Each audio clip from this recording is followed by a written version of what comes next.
নমস্কার, কেমন আছেন সবাই? আজকে আলোচনা করছি স্যালপিনজাইটিস নিয়ে। স্যালপিনজাইটিস কি? ফিমেল রিপ্রোডাক্টিভ সিস্টেমে যে অর্গ্যানগুলো আছে তার মধ্যে একটি হচ্ছে ফ্যালোপিয়ান টিউব। ওভারি থেকে এগ বা ওভাম যখন ম্যাচিউর হয়ে বেরিয়ে আসে 13 থেকে 14-15 নম্বর দিনে, এটাকে বলা হয় ওভ্যুলেশন। তো যখন সেই এগ বা ওভাম বেরিয়ে আসছে, সেইটা যে টিউবের মধ্যে ফার্টিলাইজ হয় সেটাকে বলা হচ্ছে ফ্যালোপিয়ান টিউব। এবং আফটার ফার্টিলাইজ কী হয়, ওই টিউব থেকে যদি এমব্রোতে পরিণত হয়, এমব্রোটা এসে কোথায় থাকে?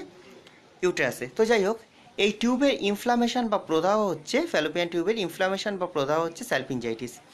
এর জন্য ডিসঅ্যামোনিয়া অর্থাৎ ডিউরিং মেনস্ট্রুয়েশন যে ক্র্যাম্প বা পেইন ফিমেল ফিল করে, এটাকে বলে ডিসঅ্যামোনেরিয়া। ডিসঅ্যামোনেরিয়া অনেক বেশি সিভিয়ার হতে পারে, অনেকটা পেইন থাকতে পারে, তলপেটে, পিঠে, এই সমস্ত জায়গায় ব্যথা থাকতে পারে।